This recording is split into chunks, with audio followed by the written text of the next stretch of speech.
Hello and welcome, dear listener, to this calming journey through history. Whether you're winding down for the night or simply seeking a little escape, I'm glad you've chosen to join me. Before we begin, I'd love to know where in the world you're tuning in from and what time of day it is for you.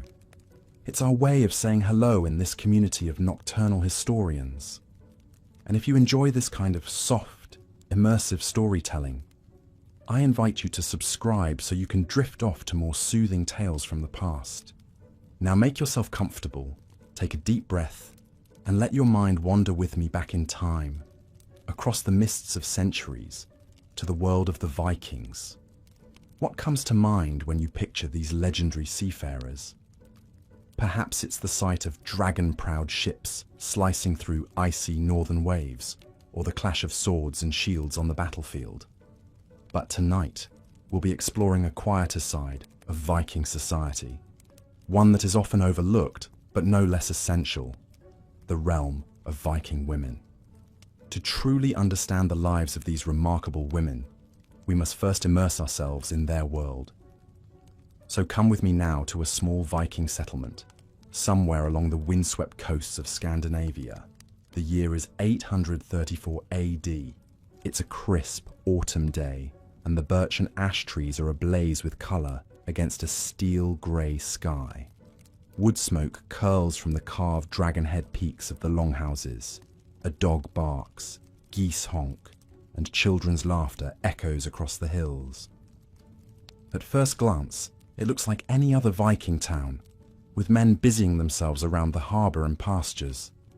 But look closer, and you'll see that women are the lifeblood flowing through every aspect of this community. Over by the docks, a woman haggles skillfully with merchants, securing a good price for her husband's latest catch of codfish. In a sunny meadow, a mother patiently shows her daughter how to pluck herbs for healing salves. The ringing of a blacksmith's hammer draws your eye to the forge, where you're surprised to see a woman's strong hands expertly shaping glowing iron. And there, passing under the carved lintel of the grandest longhouse, is a lady of high status, with keys jingling importantly at her belt and servants scurrying in her wake. Everywhere you look, Viking women are working with tireless competence, cutting up meat for the winter stores, stitching sails for the longships, and combing wool for warm cloaks. It's clear that without their labour and wisdom, this settlement would swiftly collapse. But, as essential as they are, much of what these women do goes unsung. Their daily acts of skill and strength aren't the stuff of epic sagas or boastful poetry. No, their heroism is quieter, but all the more potent for its constancy. With every well-run household and well-raised child, they are literally shaping the future of their people. So in the tales that follow, we will attempt to give voice to the often overlooked women of the Viking Age, to illuminate the texture of their days and the fabric of their thoughts. We'll learn how they lived and loved, struggled and triumphed, how they navigated the tides of a changing world with courage, resilience, and grace. But before we dive deeper into the details of their lives, let's first take a moment to examine the world into which these women were born, the stage on which their stories played out. Viking society was a fiercely hierarchical one, with clearly defined gender roles and expectations. At the top of the social ladder was the king, followed by the jarls or nobles who served as his regional administrators. Beneath them were the carls, the free men who made up the bulk of Viking society. They were farmers, craftsmen, merchants, and warriors. At the very bottom were the thralls, or slaves, who had few rights and could be bought and sold like livestock. Within this structure, a person's worth and status was determined largely by the reputation and wealth of their family.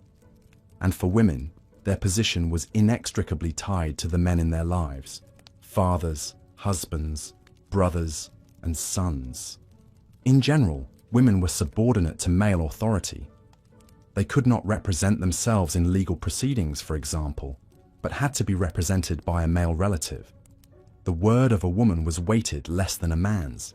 But compared to other parts of medieval Europe, Viking women had some surprising freedoms and avenues to power. Marriages were more often than not arranged for political or economic advantage. But a Viking woman had the right to refuse a suitor if she found him repulsive. She was also in charge of the keys to the household, a potent symbol of her responsibility for its smooth running and supplies. Most notably, a Viking woman had the right to divorce her husband if he severely mistreated her or failed to adequately provide for the family. She was entitled to take back her dowry, as well as a portion of their shared property. These legal protections paint a picture of women as valued partners with rights, if not always social equals. And while it was rare for women to be warriors, they were far from passive spectators in the clashes and conquests of the Viking Age. We find tantalizing clues in burial sites across the Viking world of women who lived bold and unconventional lives. Take the famous Oseberg ship burial, unearthed in Norway in 1904. Entombed within a sleek, elegant longship were the bodies of two women, surrounded by all the trappings of a lavish aristocratic lifestyle: gilded chests, imported silks, sleds, and an ornate cart. But also interred with these ladies were sacrificed oxen, dogs, and horses, animals associated with battle, speed, and power. Whoever these women were in life, they were honored in death as figures of consequence, ones who perhaps pushed the boundaries of what a woman could be and do in the Viking world. It's within these glimmers and shadows, left to us from across the centuries, that the true stories of Viking women come alive. Tales of adventure, ambition, hardship, and heart. And in the flickering firelight of this imagined settlement, you can almost see them move, striding in the footprints of their chores, whispering their hopes to giggling friends, gazing out across an amethyst sea with eyes that dreamed of distant shores. So get cozy, dear listener, and let us follow in those footsteps a while. Step with me into the world of Viking women and discover lives as intricate and powerful as the knotwork embroidery they stitched. As we've seen, Viking women were not just passive observers, but active participants in their society. They managed households, engaged in trade and commerce, preserved cultural traditions, and in some cases, even fought alongside men in battle. But perhaps one of the most fascinating aspects of Viking women's lives was their role in religious and spiritual matters. In the pre-Christian Norse religion, women played important roles as priestesses, seers, and spiritual leaders. They presided over religious ceremonies, divined the future, and communicated with the gods and goddesses. One of the most prominent female deities was Freya, the goddess of love, fertility, and war. She was said to ride a chariot pulled by cats and to possess a magical cloak of falcon feathers that allowed her to fly. Freya was also associated with the practice of Seda, a form of magic that involved trance-like states and communication with the spirit world. Many Viking women were skilled practitioners of Seda, using it for purposes like divination, healing, and cursing enemies. Other important female figures in Norse mythology included the Norns, who were believed to control the fates of both gods and humans. These three women, Urd, Verdandi, and Skuld, sat at the base of the world tree Yggdrasil, weaving the tapestry of fate. They determined the destiny of every person at the moment of their birth, deciding how long they would live and what kind of life they would have. Viking women also played key roles in the cultural transmission of these myths and beliefs. As the primary caretakers and educators of children, they passed down the oral folklore, music, and poetry that formed the backbone of Norse culture. Many of the anonymous works that survive in collections like the Poetic Edda, which contains tales of gods, heroes, and mythical beings, may have been originally composed by women. One such tale is the story of Sigurd, the dragon slayer, and his ill-fated love for the shield maiden Brynhild. According to the legend, Brynhild was a fierce warrior, who had displeased Odin by defying his orders. As punishment, he cursed her to live as a mortal woman, imprisoning her in a remote castle surrounded by a wall of shields and flames until a man brave enough to rescue her arrived. That man was Sigurd, who rode through the flames on his loyal horse and awakened Brynhild from her enchanted sleep. The two fell in love and pledged to marry. But their happiness was not to last.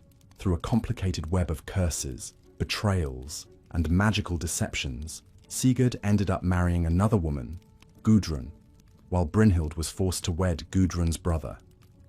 Consumed by jealousy and regret, Brynhild ultimately engineered Sigurd's murder and then took her own life, throwing herself onto his funeral pyre so that they could be together in death as they could not be in life. Gudrun, meanwhile, endured even more tragedy and hardship, but emerged as one of the most powerful and influential women in Norse legend through her clever maneuverings and indomitable spirit. Stories like these not only entertained Viking audiences, but also conveyed important cultural values and lessons. The complicated female characters, while not always admirable by modern standards, embodied the Norse ideals of courage, cleverness, honor, and resilience in the face of hardship. By preserving and transmitting these tales, Viking women played a vital role in shaping the worldview and identity of their society. Of course, the world of Norse myth and legend did not always align neatly with the realities of everyday life for Viking women. But in many cases, the line between the mundane and the magical was blurred. The spiritual power and wisdom that women wielded in stories was reflected in real-life practices like Norse funerary rites. At burial sites across the Viking world, women were often laid to rest with objects that symbolized their roles and status in life. A woman of high rank, for example, might be buried with fine jewelry, embroidered clothing, and costly imported goods to signal her wealth and social position. She might also be accompanied by tools of her trade like weaving tablets and spindles, cooking and brewing implements, or herbs and healing supplies, depending on her areas of expertise. Some female graves also contained more enigmatic items that hinted at the deceased's spiritual power and responsibilities.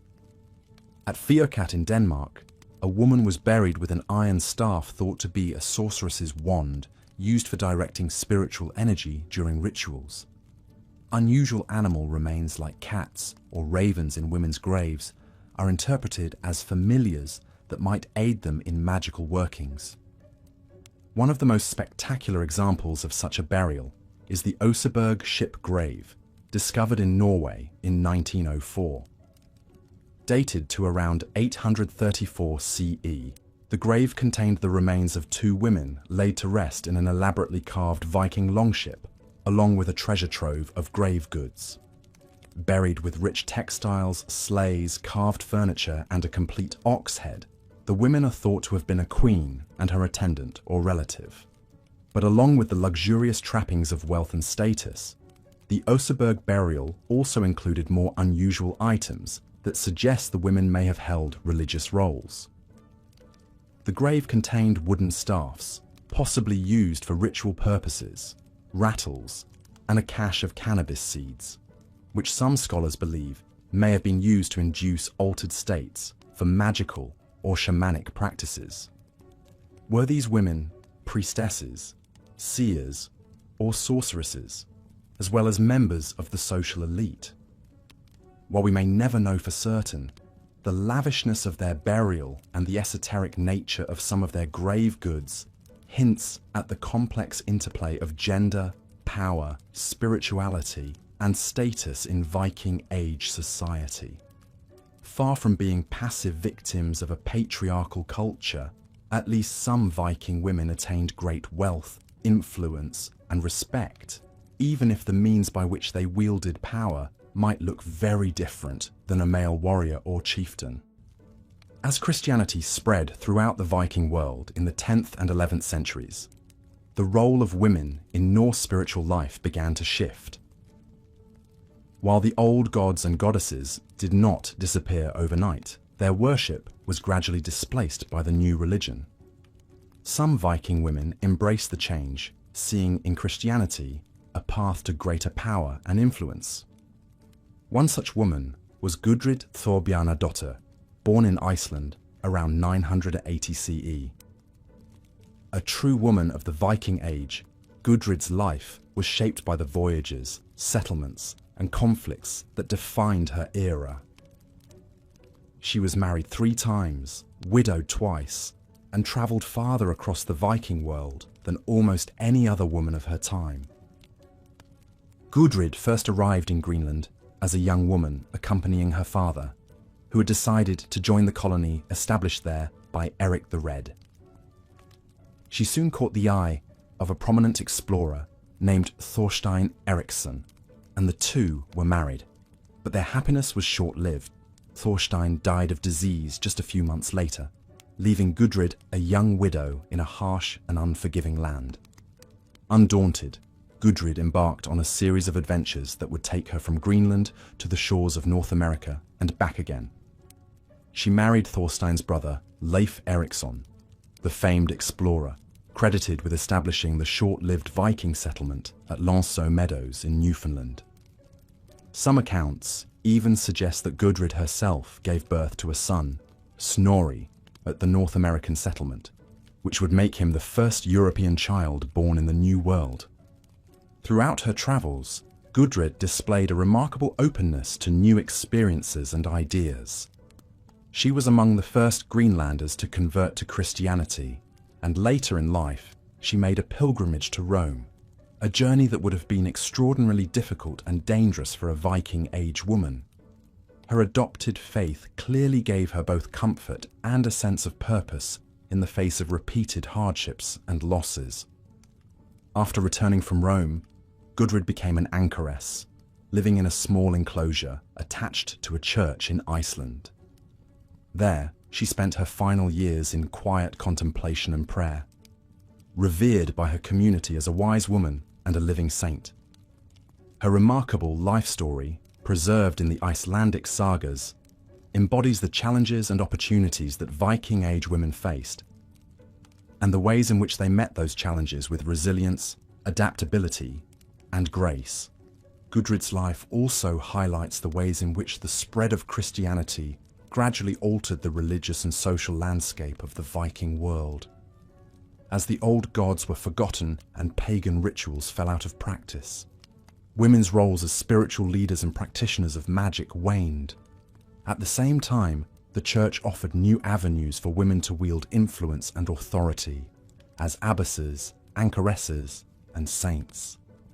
One symbol of this religious transformation is a small silver crucifix found in a 10th century female grave at the Viking settlement of Birka in Sweden. The woman, buried in a chamber at the heart of the town, was laid to rest with an array of high-status goods, including jewelry, imported vessels, and a set of gaming pieces, markers of her wealth and social position. But around her neck was a small cross, delicately crafted from silver and adorned with gold and colourful enamel work. This poignant artifact, a Christian cross worn by a Viking woman and buried with her in the old pagan style, embodies the complex and dynamic world that she inhabited. A world where the old ways and the new coexisted, where traditional gender roles were both reinforced and subverted, and where women navigated a shifting landscape of power, belief, and identity. As we come to the end of our journey through the lives of Viking Age women, it's worth reflecting on the enduring legacy of these remarkable individuals. Though they lived in a time far removed from our own, the challenges they faced, childbirth and childcare, household management and economic production, love and loss, faith and doubt, are in many ways timeless. Their stories of resilience, adaptation, and quiet strength in the face of adversity continue to resonate across the centuries. At the same time, the Viking women we've encountered also challenge and expand our understanding of what life was like in the medieval North. They were not simply passive victims of a patriarchal society, but active agents who shaped their own lives and their communities in ways both large and small. From the sagas to the archaeological record, we find evidence of women who were farmers and entrepreneurs, explorers and settlers, warriors and mystics, mothers and leaders. As we've seen, their stories are often hidden between the lines of texts written by men and filtered through centuries of evolving gender norms and expectations.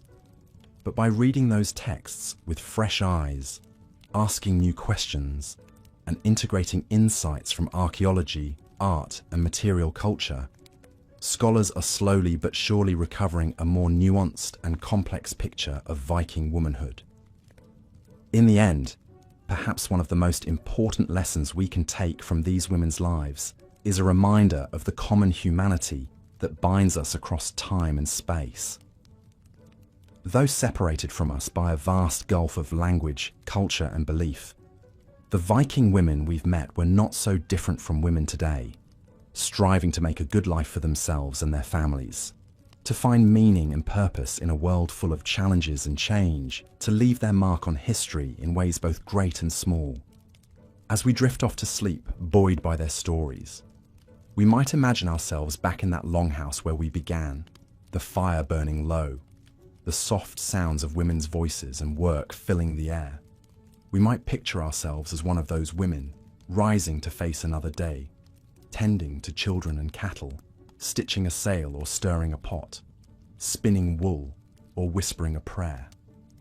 We might feel the weight of our keys at our belt, the warmth of our loved ones at our side, the quiet pride and power of a life well lived, no matter how unrecorded or unremarked by history.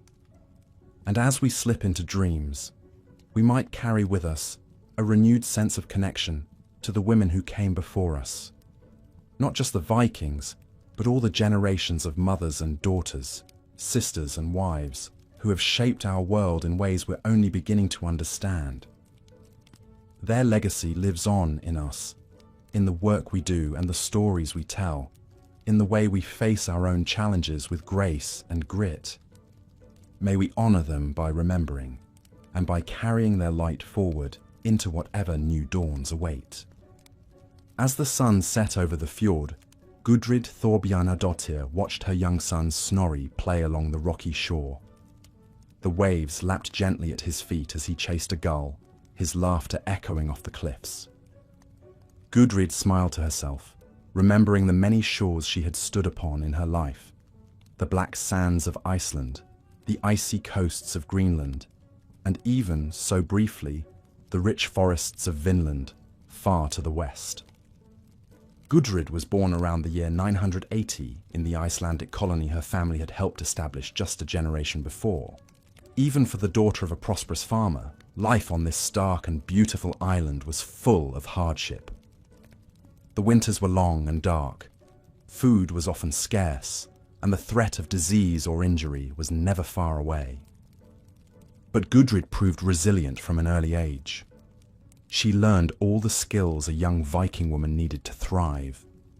How to milk the family's sheep and cattle, churn butter, card wool, and weave the thick fabric needed to keep out the cold. Her father also made sure she could ride a horse and defend herself if needed. For while Iceland had been settled by Norsemen seeking a better life, it was still a wild and often dangerous place. As she grew into womanhood, Gudrid began to feel a restless stirring, a desire to see more of the wide world she heard about in the tales of the old skalds. When the dashing explorer Thorfinn Karlsefni arrived from Greenland, seeking a wife to join him on his adventures, Gudrid didn't hesitate. Here was her chance to make her mark, to be more than just a farmer's wife toiling in obscurity at the edge of the known world. In the year 1010, Gudrid and Thorfinn set sail for Greenland with a group of colonists, their longship loaded down with supplies and livestock. The voyage was harrowing, with towering waves and bone-chilling cold that seemed to seep into Gudrid's very marrow. But she gritted her teeth and held fast, determined not to show weakness. When they finally arrived at the remote settlement of Brattahlid, Gudrid was shocked by the stark beauty of this new land, with its looming glaciers and eerie twilight that lasted for months. Life in Greenland was even harder than in Iceland. The climate was harsher, the soil more barren, and the sense of isolation profound. But Gudrid threw herself into the work of establishing a new home, helping Thorfinn build their longhouse and manage their growing farm. She bore him a son, little Snorri, and marveled at this new love that filled her heart, even as her body ached with exhaustion. But Thorfinn was a man of ambition, and he soon grew restless. He had heard tales of a lush and fertile land even further west, which some called Vinland. In 1020, he gathered a group of settlers, including Gudrid and Snorri, and set out in search of this fabled place.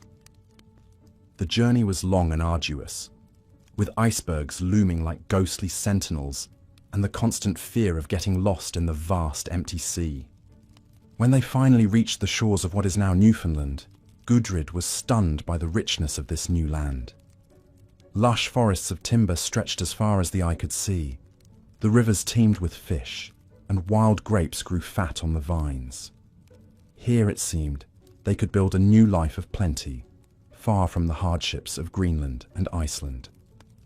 But the natives of Vinland, whom the Norse called Skraelings, soon made it clear they did not welcome these strange newcomers. Tensions quickly escalated, and Gudrid watched in horror as her friend Freydis, the fierce sister of Leif Erikson, mercilessly killed several Skraeling women in a fit of rage. Gudrid tended to their burial, sickened by the violence and filled with foreboding for what was to come. Her fears proved prophetic, as the settlement soon came under attack by the enraged Skraelings. Gudrid helped defend their makeshift palisade, even as arrows rained down around them and their supplies dwindled. In the end, they were forced to abandon this hard-won foothold and flee back to Greenland, dreams of a better life shattered. But even this defeat could not crush Gudrid's spirit. When Thorfinn grew frustrated with the hardships of Greenland and decided to return to Iceland, Gudrid went with him, helping to establish a prosperous farm back in the land of her birth. She bore him more children and became a respected figure in the community, known for her wisdom, her courage, and her unshakable faith. For Gudrid had experienced another profound change on her journeys, a spiritual awakening that led her to embrace Christianity. Perhaps it was the influence of the priest who had accompanied them to Vinland, or perhaps it was some inner light kindled by the wonders and terrors she had witnessed. But Gudrid became one of the first Icelanders to be baptized, and she helped spread the new faith among her people. In her later years, Gudrid would make one final pilgrimage, a journey to Rome itself, the heart of Christendom. It was a voyage that no Norse woman had ever made before, and Gudrid undertook it with the same fearlessness and curiosity that had driven her throughout her life. She met with bishops and abbots, marveling at the great churches and holy relics, and returned to Iceland filled with awe at the wider world she had glimpsed. Gudrid lived to a ripe old age, a matriarch of a large and prosperous family. But even as her sons and grandsons made their own marks on history, her thoughts often drifted back to those earlier voyages, to the feel of a long ship's deck beneath her feet and the sight of unknown shores on the horizon. For Gudrid knew that she had been a part of something greater than herself, a movement that had forever expanded the boundaries of the Norse world and the limits of what a woman could achieve. Gudrid's story, pieced together from the Icelandic sagas and tantalizing snippets of archaeological evidence, is a testament to the resilience, adaptability, and sheer grit of Viking women. While the tales of warriors and kings may dominate the popular imagination, it was women like Gudrid who were the true heart of Norse society, the ones who kept the home fires burning, who faced the perils of childbirth and the heartbreak of loss, who ventured into the unknown and carved out new lives in strange lands. In many ways, Gudrid was exceptional, a woman of rare courage and resourcefulness who defied the conventions of her time. But she was also emblematic of the many unsung heroines of the Viking Age, the mothers and daughters and sisters who endured unimaginable hardships and shaped history in ways both small and profound. As modern archaeology continues to unearth new evidence of these remarkable women, from the richly adorned Birka warrior to the mysterious Oseberg queen, our understanding of the Viking world grows ever more nuanced and complex. We begin to see past the stereotypes of barbarian raiders and wild-haired shield maidens to recognize the vital roles that women played in every aspect of Norse life. In the end, perhaps this is the greatest legacy of the Viking women, not the glittering hordes or the far-flung colonies, but the simple, enduring fact of their existence. Against all odds and expectations, they lived and loved, struggled and triumphed, leaving an indelible mark on the world that echoes down through the centuries. And so, as we drift off to sleep, let us dream of them, the weavers and warriors, the explorers and homemakers, the pagan priestesses and Christian pilgrims. Let us honor their memory and marvel at their courage, knowing that we walk in the footsteps of giants, the daughters of Odin and Thor, who once sailed the Whale Road to the very edge of the world.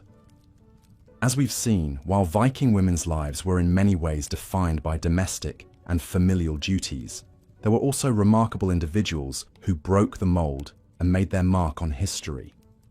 One such woman was Sigrid the Haughty, a Swedish queen who lived in the late 10th century. Sigrid was the daughter of a wealthy nobleman and grew up in the lake region of Sweden known as Mälaren.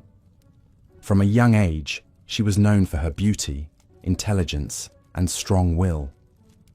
She was married twice, first to Eric the Victorious, the King of Sweden, and then after his death, to Svein Forkbeard, the King of Denmark. But Sigrid was no ordinary queen content to remain in the shadows of her powerful husbands. She was a force to be reckoned with in her own right, and her influence extended far beyond the walls of the royal household. One of the most famous stories about Sigrid concerns a group of would-be suitors who sought her hand in marriage after the death of her first husband. According to the Icelandic historian Snorri Sturluson, Sigrid agreed to meet with these men, but on one condition: that they prove their worth to her. She invited them to a grand feast at her hall, but unbeknownst to the suitors, Sigrid had the doors locked and the hall set on fire. As the story goes, she calmly declared that she wanted to cure these petty kings of their desire to marry her. Only one of the men managed to escape the blaze, a testament to Sigrid's ruthlessness and cunning. Whether this dramatic tale is entirely true or not, it speaks to Sigrid's reputation as a woman who knew her own mind and wasn't afraid to wield power in a world dominated by men. She was known to be a skilled politician and negotiator, forging alliances and brokering deals to further her own interests and those of her kingdom. In fact, it was likely through Sigrid's machinations that her son from her first marriage, Olof Skotkonung, became the first Christian king of Sweden. By forming ties with the powerful rulers of Norway and Denmark and encouraging the spread of Christianity, Sigrid helped to usher in a new era in Sweden's history. But Sigrid's influence wasn't limited to the realm of politics. She was also a patron of the arts and learning, and her court was a center of culture and scholarship. She commissioned works of literature and poetry, and supported the work of craftsmen and artisans. In many ways, Sigrid embodied the ideal of the strong, intelligent, and independent Viking woman. She navigated the complex web of Scandinavian politics with skill and savvy, all while maintaining her own power and agency. And through her patronage and example, she helped to shape the cultural legacy of the Viking Age. As we move on to the final chapter of our journey through the lives of Viking women, it's worth reflecting on the many ways in which these remarkable individuals left their mark on history. From the unnamed women who toiled in the fields and managed their households, to the shield maidens who fought alongside the men, to the queens and noblewomen who wielded power and influence, Viking women were a diverse and fascinating group. Their stories, as glimpsed through archaeology, literature, and folklore, paint a picture of a society that was in many ways more complex and dynamic than we might imagine. While Viking culture was undeniably patriarchal, women still found ways to assert their agency and shape their own destinies.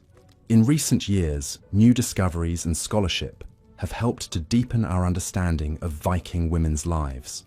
For example, the excavation of a Viking burial site in Birka, Sweden in 2017 revealed the grave of a female warrior, complete with weapons and gaming pieces. This find challenged long-held assumptions about the role of women in Viking society and sparked new conversations about gender roles and identity. Similarly, ongoing research into the genetic legacy of the Vikings has shed light on the important role that women played in the Viking diaspora. By studying the DNA of people in areas settled by the Vikings, scientists have been able to trace the movements and contributions of Viking women, from the British Isles to Iceland to North America. As we come to the end of our exploration of Viking women's lives, it's clear that there is still much to learn and discover.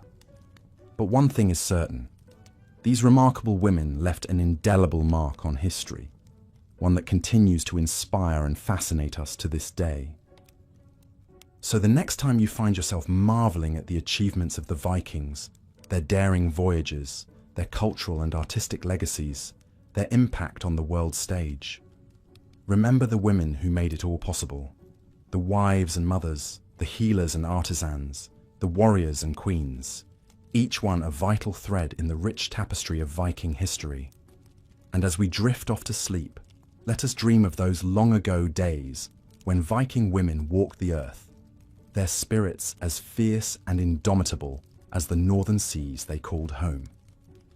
May their stories continue to be told and celebrated, a reminder of the power and potential that lies within us all. As we've seen, the Viking world was a complex tapestry woven from many threads, and women were essential in crafting its intricate patterns. While often overshadowed by the exploits of their male counterparts, these remarkable women left an indelible mark on history through their strength, ingenuity, and quiet perseverance. One such woman was Aud the Deep-Minded, born into Irish royalty around 830 AD. Married off to a Viking king in a politically strategic union, Aud soon found herself widowed with a young son, Thorstein the Red. Undaunted, this tenacious woman took charge of her late husband's holdings in Scotland. She ruled this fledgling Viking colony with wisdom and foresight for decades, earning the loyalty of her followers. But as she grew older and her son fell in battle, Aud began to dream of new horizons. With characteristic determination, she commissioned the construction of a mighty ship, a vessel that would bear her, her family, and a hand-picked group of settlers to the newly discovered land of Iceland. Loading this ship with livestock, tools, and her most precious possessions, including her high seat pillars and the soil from her ancestral lands, Aud set sail on an epic voyage into the unknown. Navigating by the stars and the wisdom passed down through generations, Aud traversed the treacherous waters of the North Atlantic. Through storms and perilous seas, she held steady at the helm, drawing on the strength and courage that had defined her life. And when at last the mist-shrouded peaks of Iceland pierced the horizon, Aud knew she had found her new home. In this stark and unforgiving landscape, Aud and her followers carved out a new life. With her wealth and prestige, she secured vast tracts of the choicest land, apportioning it generously among her kin and loyal retainers. Here, in the valleys warmed by geothermal springs, they built sturdy longhouses and raised their livestock, planting the seeds of a colony that would endure for generations. As she settled into this new rhythm of life, Aud's thoughts must have often turned to the world she left behind, the lush green of Ireland, the the craggy highlands of Scotland, the bustle of the trading ports where she had once walked. But in the simple joys of a grandchild's smile, in the satisfaction of a rich harvest safely gathered, perhaps she found the true wealth she had sought all along. Aud's story, remarkable as it is, was not unique. Countless Viking women faced similar trials and triumphs, though their names have been lost to the mists of time. They too stood shoulder to shoulder with their men, taming wild lands and raising proud families at the edges of the known world. In the Icelandic sagas, we catch tantalizing glimpses of these women. There is the deep-minded, Aud's granddaughter, who fearlessly explored the rugged coasts of Greenland, and Gudrid Thorbjarnardóttir, the far-travelled woman who gave birth to the first European child in North America. These women, and so many others, played a vital role in the Viking diaspora, serving as anchors of stability in a tumultuous and ever-changing world. But the Viking woman's influence extended far beyond the domestic sphere. In a society where men were often absent for long stretches, trading or raiding overseas, women frequently took on the mantle of leadership. They managed farms and households, oversaw thralls and freemen, and made vital decisions that affected the whole community. Some, like Aud, even ruled in their own right as widows or heiresses. This power was not just economic, but spiritual too. In the pagan traditions of the Vikings, women often served as conduits to the divine. The Völva, or seeress, was a revered figure, sought out for her prophetic visions and magical abilities. Clad in an enchanted cloak of blue and clutching a staff adorned with brass and gems, she would slip into a trance, communing with the gods and spirits to glimpse the twists of fate.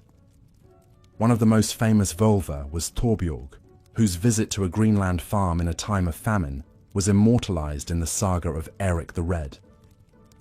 With her hair shimmering like a glacier in the firelight, Thorbjorg cast her runes and chanted her spells, foretelling the end of the famine and the farm's return to prosperity. Hers was a power both feared and respected, a reminder of the vital role that women played in the spiritual life of the Vikings. But even as Christianity spread through the Viking world, women continued to wield influence in the realm of the sacred. In the early days of the new faith, women were often its most ardent advocates, using their social networks and moral authority to win converts. And in the monasteries that began to dot the Norse landscape, women found new avenues for learning, creativity, and contemplation. Perhaps one of these pious women, fingers stained with ink as she bent over a precious manuscript, paused to reflect on the legacy of her pagan foremothers. Did she see in the Valkyries and Norns of the old tales a whisper of the power that women had always held? Did she, in her own way, carry forward their tradition of weaving destiny, shaping the future with each carefully chosen word? In truth, the impact of Viking women echoed through the ages in ways both seen and unseen. It lived on in the genes of their descendants, carried to all corners of the globe. It survived in the tales and traditions passed down from mother to daughter, in the quiet strength and resilience that saw their families through times of hardship and uncertainty. And it endured in the very fabric of the societies they helped build, in the laws and customs that granted women rights and protections, in the arts and crafts that bore the stamp of their creativity, in the stories and songs that celebrated their courage and accomplishments. So perhaps, as we drift off to sleep, we can spare a thought for these remarkable women, the shield maidens and seeresses, the farmers and weavers, the explorers and settlers who helped shape the Viking world. In our dreams, may we walk alongside them for a time, marveling at their fortitude and grace, and may we carry with us a piece of their spirit, that fierce and unshakable spark that still burns, an eternal flame against the darkness of history. As we've seen, the lives of Viking women were deeply intertwined with the rhythms of the natural world. The turning of the seasons dictated the daily round of chores on a Viking farmstead, and perhaps no time of year was more crucial or demanding than the autumn. As the days grew shorter and colder, Viking women swung into action, knowing that the very survival of their families depended on their preparations for the long winter ahead. From dawn till dusk, they could be found bustling around the longhouse and farm, putting up stores of food, bedding and provisions. The women processed the meat and hides from livestock slaughtered in fall, smoking and salting the cuts to last through winter. Herbs, wild berries and nuts were gathered and dried for the cold months when fresh produce was scarce. Dairy animals needed to be milked, and the milk churned into butter and cheese to be packed away. Grains and vegetables from the harvest required threshing, winnowing and proper storage. But it wasn't just foodstuffs that occupied Viking women as winter approached. This was also the time to ready the family's cold weather clothing. Throughout the year, women created lovingly handcrafted garments for their households. They took wool shorn from their sheep in spring or summer and spun it into yarn using drop spindles and whorls, implements often found in female graves. With their handheld looms, they wove this yarn into wadmal, the coarse, dense woolen fabric used for everything from leggings and dresses to sacks, blankets, and sails. The front rooms of longhouses frequently contained paired vertical looms where women spent countless hours weaving. The thick, heavy wadmal was protection against the unforgiving Scandinavian winter. But Viking women didn't just settle for utilitarian clothing. Colourful embroidery, tablet-woven bands, and gleaming brooches to fasten garments turned necessity into works of art. Jewellery, too, was an essential element of a woman's handiwork, especially among wealthier families.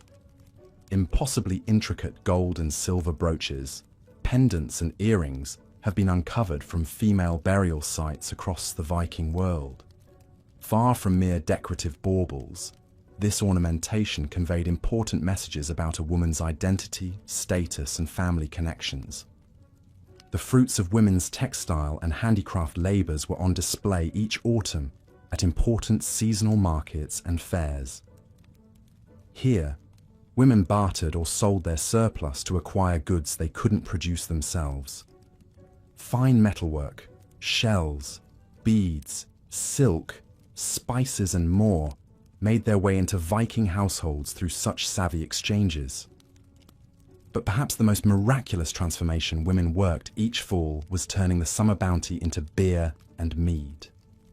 Viking law held the woman of the house responsible for brewing, considered a nearly sacred task. For the all-important winter feasts and religious holidays, Viking women concocted heady, carefully fermented drinks from grain and honey. The beer and mead nourished body and soul through the dark months, not to mention smoothing over social frictions among household members stuck indoors together for long periods. And the stirring Koval songs women sang while brewing were said to imbue the drink with luck and spiritual properties. As the first snowflakes swirled and the wind howled around the longhouse walls, Viking women could rest assured they had done all in their power to safeguard their families against winter's deprivations. In more southerly climes, other Europeans marvelled at, and found hard to fathom, the sheer industry and capability of Norse women. Over 1,000 years ago, an Arab diplomat named Ibn Fadlan left a description of a group of Viking women he encountered in Russia. Each woman wears on either breast a box of iron, silver, copper or gold. The value of the box indicates the wealth of the husband. Each box has a ring from which depends a knife. The women wear neck rings of gold and silver, one for each 10,000 dirhams, which her husband is worth. Some women have many. Their most prized ornaments are green glass beads of the same kind that are found on ships. They trade beads among themselves and pay a dirham for a bead. They string them as necklaces for their women. For Ibn Fadlan, these hard-working yet splendidly ornamented women were were the very emblem of Viking culture. Clearly, the women's skill at handicrafts, value as ambassadors of Norse identity, and economic contributions had made a deep impression on this outsider. In fact, the Arab delegation came to realize just how much sway these women held in their society. Ibn Fadlan observed disapprovingly that if a Viking man and woman liked each other, she will invite him to her house and they will go and make love. Her husband will find them like that, but he won't be upset by it. Though Ibn Fadlan cast aspersions on what he saw as the promiscuity of Viking women, his account points to the unusual sexual freedoms and co-equal status they enjoyed compared to most of their European sisters. A Viking woman had the right to divorce her husband if she was dissatisfied with him or the marriage. She maintained control over her personal property, mourning gift, and dowry in the event of a split. And while a woman was expected to be fruitful and bear children, she was not without recourse when it came to reproduction. The medieval Icelandic law code Gragas contains a passage suggesting that women had access to contraception and abortion. If a woman is suspected of having slept with a man, she may clear herself by ordeal. But if it is discovered that she is pregnant, she cannot clear herself. If it is not known who the father is, she shall name him and then carry that child to term. She shall not have an abortion. The implication is that a woman could end a pregnancy as long as she hadn't publicly revealed it or named the father. Archaeologists have found evidence that Viking women may have used herbal abortifacients containing plants like juniper, artemisia, and tansy. Of course, the pressures to produce heirs, especially sons, must have weighed heavily on Viking women. A family's land and wealth were passed down through the male line. Without brothers, a woman usually could not inherit from her parents unless she was an only child. While divorce was permissible, infertility was often cited as a reason for a husband to set his wife aside. For aristocratic women, childbearing was even more politicized. Daughters could be married off to cement alliances between powerful families. The mothers of kings derived influence and prestige from their royal sons. One can imagine the devastation of Queen Åsa, described in the Ynglinga saga, when her son King Halfdan died as a young man. Åsa took it very much to heart that her son Halfdan was dead, and he had been king only a short time. She said that he was much too eager to go to Valhalla and abandon his kingdom and the life that was intended for him. The dangers of childbirth were all too real in the Viking Age, and not even queens were spared. The great love story of Egil's saga revolves around the tall and beautiful Asgerda, who first married Egil's brother, Thorolfr. On a trading expedition to England, Thorolfr was killed, leaving Asgerda a young widow. Egil agreed to take vengeance on his brother's slayers, but when he returned to Iceland victorious, he discovered that Asgerda had already been remarried to his rival Skallagrim. The heartbroken Egil carried a torch for Asgerda for years. Finally, after much sorrow and bloodshed, Asgerda was widowed once again. At last, she and Egil were free to marry, but their happiness was short-lived. Asgerda died giving birth to their second child together. Egil, mad with grief, went into self-imposed exile. He even refused to attend his beloved's funeral. In the end, it was Asgerda's daughter Torgerd who convinced Egil to return home and place a rune stone on his wife's burial mound. The stone still stands today near the Icelandic town of Borg, enduring testimony to one woman whose life and loves had such a profound impact on those around her. Indeed, Viking Age sagas and myths are full of such complex female characters who wield influence through strategic marriages and motherhood. Queen Gunhild, wife of Norway's first king Eric Bloodaxe, was a formidable player on the political stage of 10th century Scandinavia. Gunhild was the daughter of a Danish king.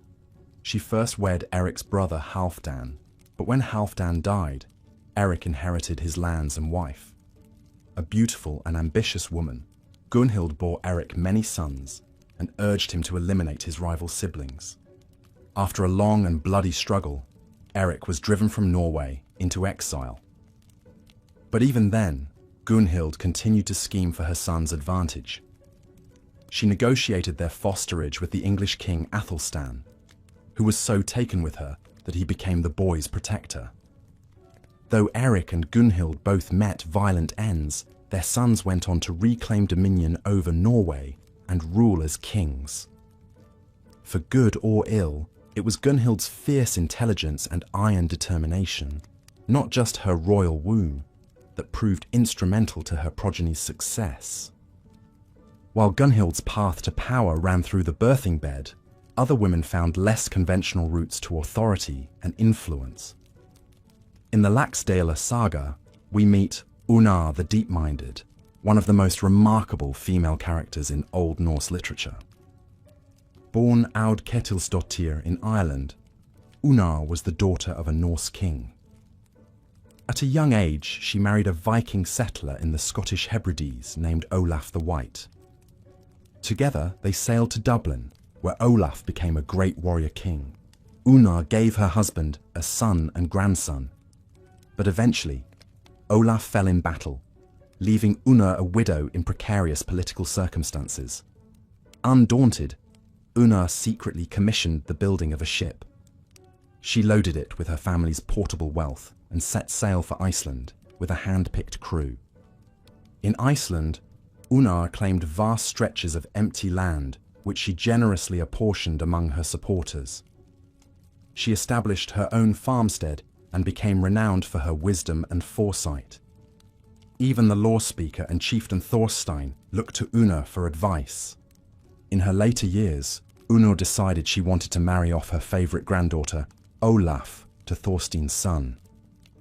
On her deathbed, she stage-managed a splendid 3-day feast. With her last breath, she betrothed the couple, and it was done. Unar was buried in a ship under a mound of earth like a queen. Unar the Deep-Minded was exceptional by any standard, but her story speaks to the possibilities open to women, even in a male-dominated society, if they had wits, wealth, and sheer force of personality. While Unar started out as a traditional wife and mother, she ended up as a female settler, landowner, and chieftain in her own right, an inspiration to generations of Icelanders. Even women of humbler backgrounds sometimes led lives that defied expectations. Consider the well-known account of an unnamed Viking woman that appears in the 12th century Russian primary chronicle. During a Viking siege of a Slavic settlement in 971, food ran desperately low. The townspeople began to starve. But one enterprising Viking woman saved the day, according to the chronicler. On the eastern side of the town there was a trench, and the besieged Russ decided to hang themselves out of hunger. But one old woman said, "Do not hang yourselves yet. Listen to me. We have no honey in the town, so let us prepare a mixture of hops and flour and drink it so that we may last a few more days." They listened to her and survived, for they attacked the Varangians who had surrounded them and fought their way through. Apparently, this quick-thinking Viking woman whipped up a crude beer that gave the defenders the strength to break the siege. In doing so, she not only preserved the town, but supplied it with the beverage it's still famous for today, as this settlement was none other than the Russian city of Poltava, known for its rich brewing tradition. Such tantalizing snippets from the chronicles hint at a wider world of women's ingenuity and leadership that largely went unrecorded. Along with the mentions of shield maidens and women buried with weapons, they suggest there were more females taking on unconventional roles than the sagas typically recount. One unusual account in the 12th century Danish history, Gesta Danorum, even tells of a pair of pirate women in Viking Age Sweden. Stikla and Rusila were widows of warriors who decided to launch their own marauding careers to avenge their fallen husbands. Cross-dressing as men, Stikla and Rusila recruited a crew of like-minded women and took to the seas. But it wasn't long before their ship was captured by the Danish hero Ragnar Lothbrok. Impressed by the courage of these women warriors, Ragnar freed the captives and incorporated them into his own forces. While this tale of cross-dressing pirates seems far-fetched, archaeologists have in fact discovered the remains of women buried with weapons and warrior regalia.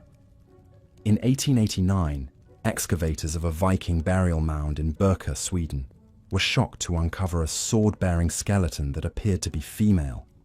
Though some doubted the accuracy of the original field notes, a 2017 DNA analysis confirmed the Birka individual was a woman. Interred in the mid-10th century, she was buried with a sword, axe, spear, arrows, a knife, shields, and 2 horses. Gaming pieces suggest she may have been a military commander. Just how many of these warrior women existed is a matter of heated debate. Some scholars believe they were few and far between, either outliers or ritual warrior burials that didn't reflect the deceased's actual occupation. Others argue that the evidence points to a sizable minority of women who really did live the military life. Factual or not, the idea of the shield maiden certainly loomed large in Viking Age imaginations. The Valkyries, terrifying yet alluring female warriors, are among the most captivating figures in Old Norse mythology. Half supernatural beings, half human, these choosers of the slain were responsible for selecting who lived and died on the battlefield. Fallen warriors, who met with Valkyrie approval, were spirited away to Valhalla, Odin's great hall, where they would fight by day and feast by night until the last battle at Ragnarok. Valkyries like Brynhilde, Sigrun, and Svava also turn up in the heroic sagas. Beautiful, headstrong, and deadly with a spear, these shield maidens both aid and bed the mortal heroes they take a shine to. But woe to any man who runs afoul of a Valkyrie. In the saga of the Volsungs, the Valkyrie Brynhilde battles the hero Sigurd to disastrous ends. Brynhilde loved Sigurd, but he was tricked into betraying her with another woman. Consumed by jealousy, Brynhilde incited her brothers to murder Sigurd in his bed. As Sigurd's funeral pyre blazed, a grief-stricken Brynhilde threw herself on the flames, stabbing herself with a sword. Her final request? To be burned alongside Sigurd, so they might ride together to the afterlife. Even in death, the formidable shield maiden had to have her way. But not all female warriors of legend were so implacable. One of the most endearing appears in Hervarar saga, an Icelandic tale from the 1200s. Hervor is the daughter of the infamous Angantyr, who acquired a cursed sword that brought him nothing but trouble. Spirited and stubborn, young Hervor insisted on learning swordsmanship and archery instead of ladylike pursuits. She dressed as a man and joined a Viking crew, which she soon came to lead on far-flung adventures. But Hervor couldn't escape her father's legacy. In the dead of night, Hervor rode alone to the haunted island where her father lay buried. Undeterred by the ghostly flickering lights dancing over the burial mounds, Hervor marched right up to Angantyr's barrow and demanded he hand over his sword. "Wake up, Angantyr! Hervor wakes you, Tofa's only daughter! From the grave give me the tempered sword Hayavol got made by dwarfs." But Angantyr, knowing the blade's baleful history, was loath to let his only child inherit such a burden. From within the depths of his tomb, he tried to warn her off. "Hervor, daughter, why do you call so? Full of troll fierceness you wander, alone at night among undead at the grave gates. Neither father nor family you resemble." A lively barrow-side argument ensued, neither father nor daughter willing to back down. Finally, with a great clattering groan, Angantyr hurled the sword out of the burial mound, admonishing Hervor that the weapon would be the ruin of her family. Undaunted, Hervor snatched up the sword. The world of courtship and marriage was one fraught with both opportunity and peril for Viking Age women. Most marriages were arranged by families when the bride and groom were still children. Prospective husbands and their kin would negotiate with the girl's father or male relatives, often sweetening the deal with lavish gifts and promises of alliances. The woman herself had little say in selecting her mate, but she was not without legal protections. Viking law stipulated that the husband had to provide his wife with a substantial dowry, usually consisting of movable goods like livestock, jewelry, furniture, and fine clothing. This dowry remained the woman's personal property throughout the marriage, giving her a degree of financial independence and security. The wedding itself was a festive occasion, steeped in ritual and symbolism. The ceremony often took place on a Friday, a day sacred to the goddess Frigga and associated with love and fertility. Relatives and friends gathered to witness the exchange of sacred vows and the invocation of the god's blessings upon the couple.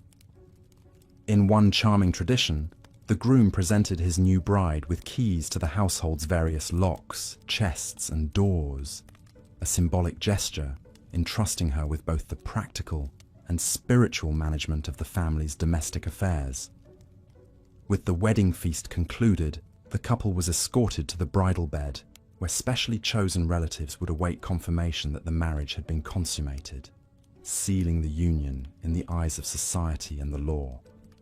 But however jubilant the wedding celebration, marriage for Viking women was no carefree endeavor. Chief among a wife's duties was to provide her husband with children, especially sons, to carry on his name and inheritance. In a world where many infants did not survive their first year, Viking women faced immense pressure to conceive and bear healthy offspring. Childbirth was fraught with danger in an age before modern medicine, and many mothers did not survive the ordeal. Those who did had to balance the unceasing demands of child-rearing with a host of other household responsibilities. Motherhood shaped Viking women's lives and identities in profound ways. Infant girls and boys were valued rather equally in Norse society, as both could grow up to contribute essential labor and skills to the family enterprise. Newborns were sprinkled with water in a naming ceremony called the Aosa Vatni, where they received the name and social status they would carry throughout life. Babies were named for ancestors or mythological figures, with parents hoping to confer some of that namesake's luck and desirable qualities onto their child. For a vivid glimpse into the marital dynamics of the Viking elite, we can look to the life of Aud the Deep-Minded, whose dramatic saga spanned 3 husbands, several kingdoms, and the open seas. Born to a prominent Norwegian family around 850 AD, Aud was married off as a young teenager to Olaf the White, the Viking king of Dublin. She bore him a son, Thorstein the Red, before Olaf's untimely death in battle against the Irish. Undaunted, Aud took charge of her late husband's kingdom, marrying off her sisters to forge key political alliances in the region. Eventually, Aud set sail for Iceland with her son Thorstein, who hoped to establish his own domain there. Tragedy struck once again when Thorstein too fell in battle shortly after arriving on the island. Now doubly widowed, Aud could have faded into obscurity, but she had other plans. She rallied her followers and claimed a huge swath of western Iceland as her own, parceling out choice farmlands to family and loyal retainers. At the ripe old age of 80, Aud the Deep-Minded arranged strategic marriages for her many grandchildren, ensuring her dynasty would endure through the generations. Formidable, foresightful, and unflagging, Aud embodied the agency and grit with which some Viking women navigated the twists of fate they were dealt. While most could never hope to wield Aud's clout, they too found ways to maneuver within their circumstances, forging lives of purpose and meaning on their own terms. Marriage and motherhood may have defined women's existence in that time and place, but those roles were no mere prisons. In the hands of the crafty and capable, they could serve as springboards to new possibilities. Within the strict but somewhat flexible framework of Viking gender roles, women carved out spheres of influence that were subtle but significant. One key source of their power was sexuality. While virginity was prized in unmarried girls, Viking culture afforded women a degree of sexual freedom that was quite radical for the era. The sagas tell of many women who openly took lovers, flouting the conventions of fidelity, though adulterous wives did risk harsh punishments if caught in the act. The mythology and literature celebrated sexually assertive women, like the fearsome Valkyries who chose the slain warriors worthy to enter Valhalla. Powerful goddesses like Freya, patroness of fertility, embodied the link between female sexuality and the fecundity of the natural world. While the myths reflected cultural ideals more than daily realities, they still suggested a society that acknowledged women's erotic desires and potential. Perhaps surprisingly for the time, Viking women had the right to divorce their husbands on various grounds, such as infertility, infidelity, or physical abuse. The process was fairly straightforward. The wife simply had to declare her intention before witnesses and leave the marital home with her dowry in hand. Of course, walking away from an unhappy union carried risks and hardships, especially for women with young children. But the mere existence of this escape hatch gave wives a modicum of leverage in their relationships. Some intrepid women pushed the boundaries of sexual freedom even further. One legendary example was Signy, a noblewoman who endured a miserable arranged marriage to the brutish king Siggeir. After Siggeir slaughtered Signy's entire family, the embittered wife began plotting her revenge. She disguised herself and seduced her own twin brother to produce a son strong enough to defeat Siggeir and his clan. Was Signy a conniving adulteress, an incestuous traitor? Perhaps. But she was also a woman determined to turn her body into a weapon against the men who had wronged her.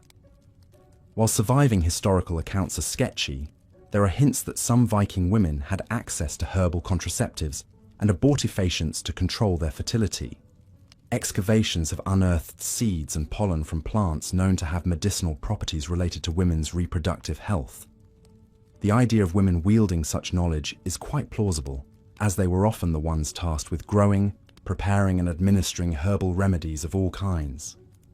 Though the Norse gods were a lusty bunch, their myths also served up cautionary tales about the dangers of unbridled female sexuality.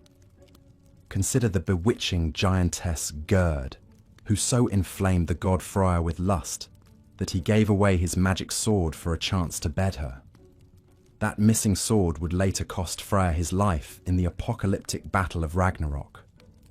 Or ponder poor Baldur, most beloved of the gods, whose blind brother was tricked into killing him by the scheming vixen Loki in female form.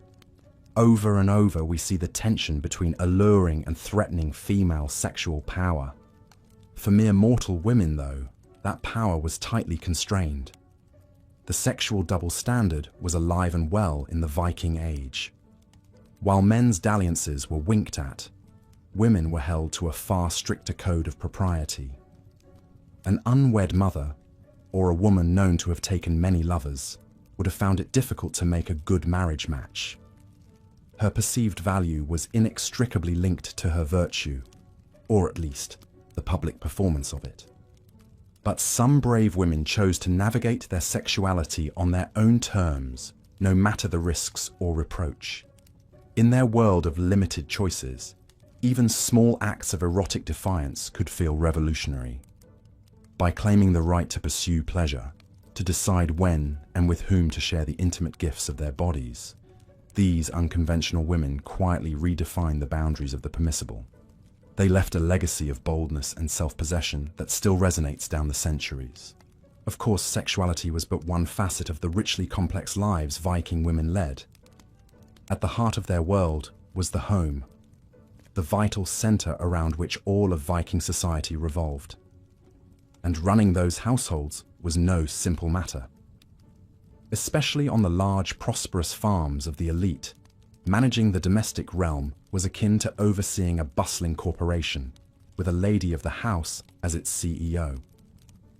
The lady's most visible symbol of authority was her jingling belt of keys, tools that gave her control over the farm's precious food stores, linens, valuables, and beyond.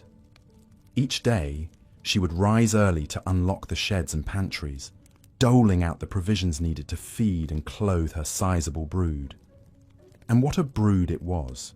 Not just her husband and children, but also aging parents, aunts and uncles, siblings and cousins, foster children, not to mention servants, slaves and travelling guests expecting hospitality. To keep everyone hale and hearty, she had to be a mistress of multitasking. Between meals, a stream of chores kept her in constant motion. One moment she might be churning butter or brewing ale, the next grinding flour, tending herbs, or mucking out the barn. Weaving, spinning, and sewing consumed any spare seconds. Springtime meant planting fields and gardens, gathering eggs, milking ewes. As the days grew colder, she would smoke meats, preserve cheeses, and store grains and vegetables to last the long winter. All the while, she had to maintain harmony and order among her diverse household. That meant breaking up squabbles between children, soothing feuding relatives, and keeping a close eye on the comings and goings of her servants and thralls. She was a manager, a mediator, a wise woman whose word was law within her domestic domain. We can see this power reflected in the elaborate grave goods often buried with high-status women. At the famous Oseberg ship burial in Norway, archaeologists were amazed to find the remains of 2 women interred with a trove of costly treasures. Mingled among the imported silks, gilded sleighs, and ornate furnishings were everyday items that hinted at the women's lofty roles in life. Chief among those mundane objects were keys, dozens of them, some iron, some brass, ranging from dainty to the size of a man's hand. These were likely the symbols of the women's authority over their lavish estates. Also telling were the textile-making tools buried with them, including looms, wool combs, and spindle whorls of the finest craftsmanship. Weaving was closely associated with female power and prestige in Norse culture, an art that transformed raw materials into essential goods while embodying the threads of family and fate. Some experts believe one of the Oseberg women may have been Queen Asa, grandmother of the first king of Norway. While her exact identity is still debated, her burial and the keys she took to her grave clearly testify to her influence, an authority rooted in her masterful management of worldly affairs. She and countless capable women like her formed the backbone of the Viking domestic sphere, a realm easily discounted, but no less essential to Norse cultural vitality than masculine exploits of raiding and trading.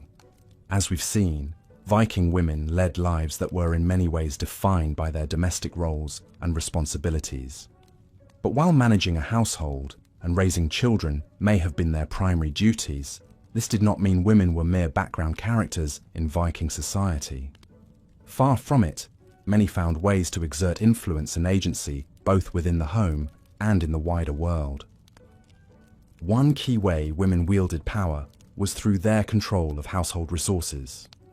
In a subsistence agricultural society, food was wealth, and it was women who oversaw the processing and storage of grains, dairy products, and preserved meats that kept their families fed throughout the harsh Nordic winters. This gave them significant economic clout. Some historians believe women may have even used food as a political tool, withholding meals from those who displeased them, including their own husbands. Viking women were also responsible for textile production, a crucially important industry in a society where everything from clothing to sails to tapestries were made by hand. Weaving in particular was a highly valued skill practiced almost exclusively by women.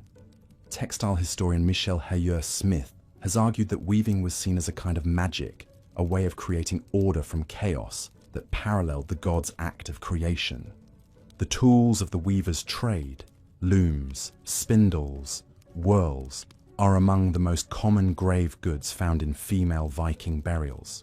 At the famous Oseberg ship burial in Norway, a pair of ornately decorated weaving looms were interred, along with 2 high-status women and a lavish array of other treasures.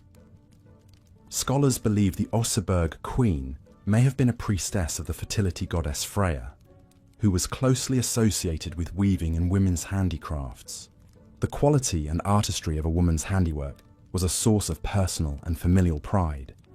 Pieces like the exquisite Overhogdal wall hangings, dated to the Viking Age, showcase the incredible skill and creativity of the anonymous women who designed and wove these works. The finest textiles were prized trade goods, exported and sold across the Viking world and beyond. Women who produced surplus cloth and clothing could achieve significant economic independence.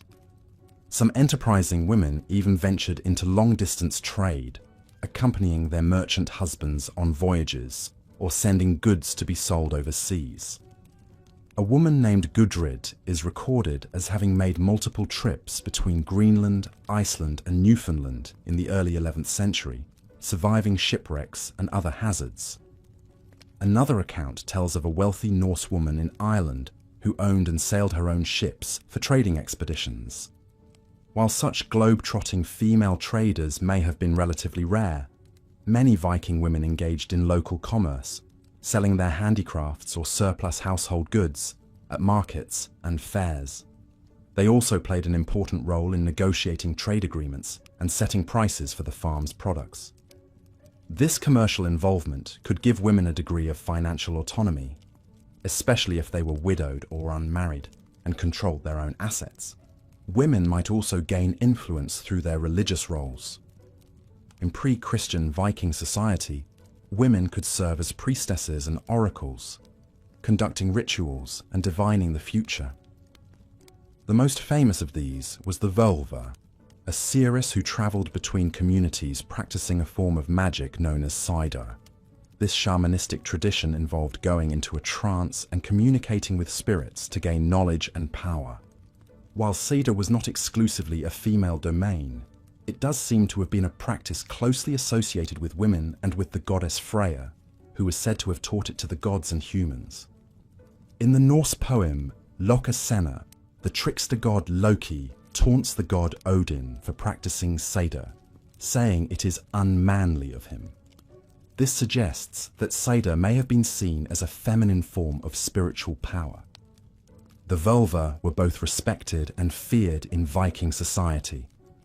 They were consulted on matters of great importance, like the outcome of a battle or the prospects for a coming season. But they were also somewhat taboo figures, set apart from ordinary society by their uncanny abilities. In the saga of Eric the Red, a seeress named Thorbjorg is described as wearing a blue cloak covered in jewels, with a hood of black lambskin and a staff topped with a brass knob. Her strange appearance and cryptic pronouncements lent her an aura of mystery and authority. With the coming of Christianity in the late Viking Age, the old pagan traditions were gradually suppressed, but this did not necessarily diminish women's religious influence. Some of the earliest Christian converts in Scandinavia were women, who perhaps saw in the new faith a chance for greater spiritual equality. The 10th century Icelandic matriarch Aud the Deep-Minded is said to have built her own church on her land, defying the old Norse gods. As Christianity took hold, women continued to play important roles as abbesses, nuns, and religious patrons. Royal women, in particular, were often at the forefront of Christianization efforts, using their influence to spread the new faith. The Danish Queen Thyra, for example, is credited with persuading her husband King Gorm the Old to convert in the mid-10th century. She raised the landmark Jellingstone in Jutland, Denmark, which bears one of the earliest depictions of Christ in Scandinavia. Of course, not all Viking women wielded power through religion, trade, or textile work. A select few are remembered as warriors and adventurers in their own right, the famed shield maidens of Norse legend. While the idea of Viking warrior women has long been dismissed as fantasy, recent archaeological finds suggest there may be more truth to these tales than previously believed. In 2017, DNA analysis revealed that a richly furnished Viking grave in Birka, Sweden, long assumed to hold a male warrior, actually belonged to a woman.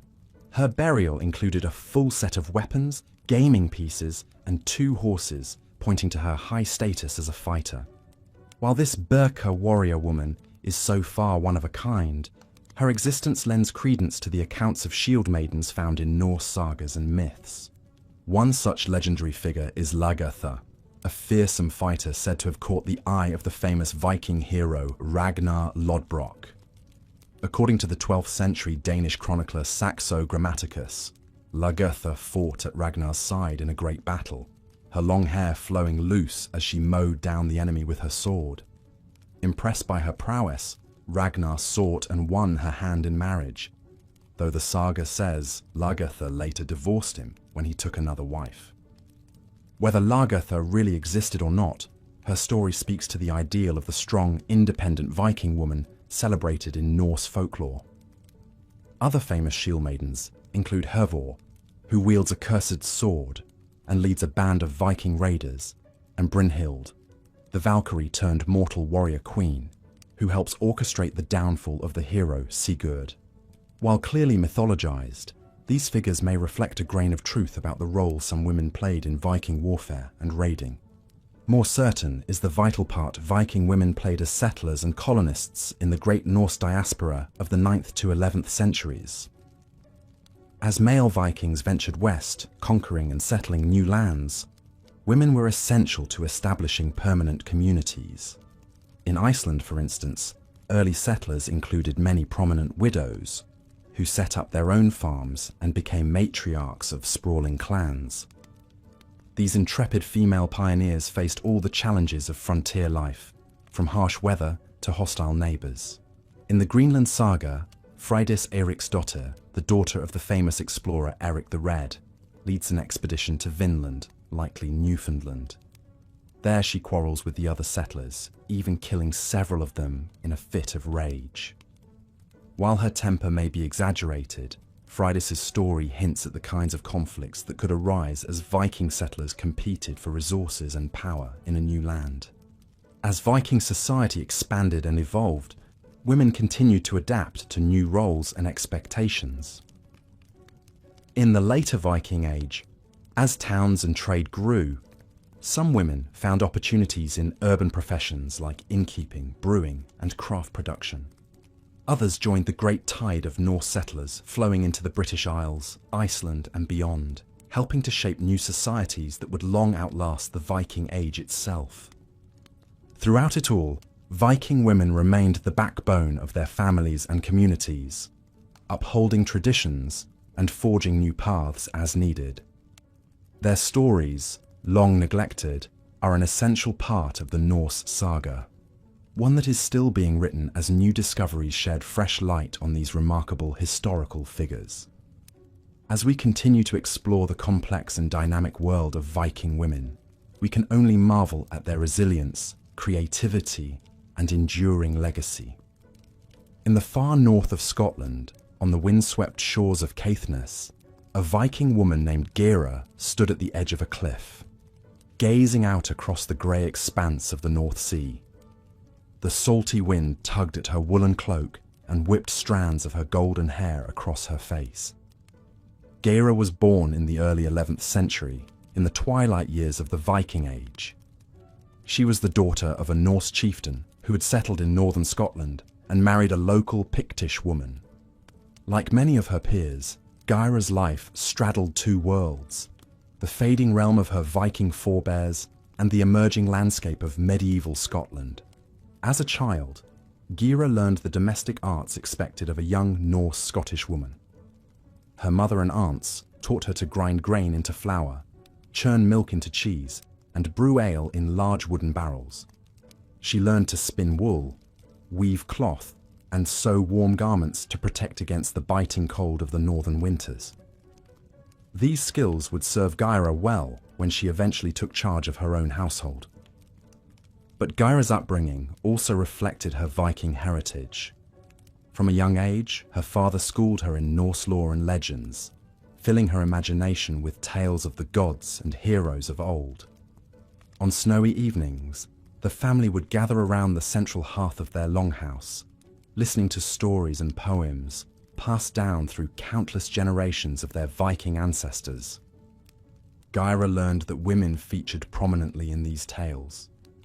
From the fierce Valkyries who rode over battlefields choosing the slain, to sorceresses and seers who could weave magic and foretell the future. There were shield maidens who fought alongside male warriors, and legendary queens whose cunning and courage outshone their kingly husbands. While Gyra knew these figures resided in the realm of myth, they shaped her idea of the vital roles women could play in the world. As she grew older, Gyra saw how women's experiences in her own family and community both reflected and defied the old stories. Her mother, born to a Pictish noble family, wielded significant influence, weaving ties of kinship and diplomacy with neighbouring Scottish clans. She arranged the marriages of Gyra's older siblings, carefully balancing the family's interests with the desires of their children. Gyra's aunt Ragnar, in contrast, had eschewed marriage altogether, taking on the respected position of a völva or seeress in their community. Ragnar was consulted on matters ranging from the health of livestock to the auspiciousness of a voyage, and her prophecies carried great weight. Sometimes, visiting the wise woman in her herb-scented dwelling, Gyra wondered if she too might be called to a spiritual path. But the winds of fate had other plans for Gyra.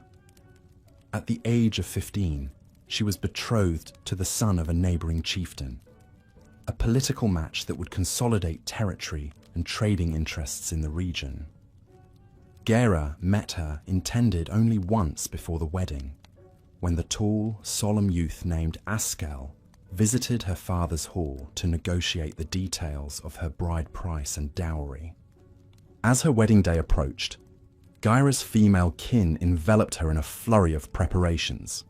They sewed her wedding gown, gathered herbs for her bridal crown, and instructed her in what to expect in the marriage bed.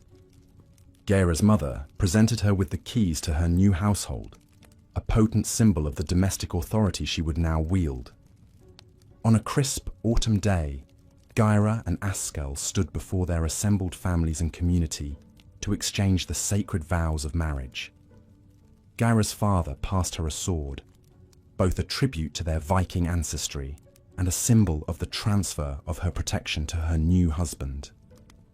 Askell presented his ancestral sword to Gyra in turn, a ritual gesture entrusting his lineage and honour to her keeping.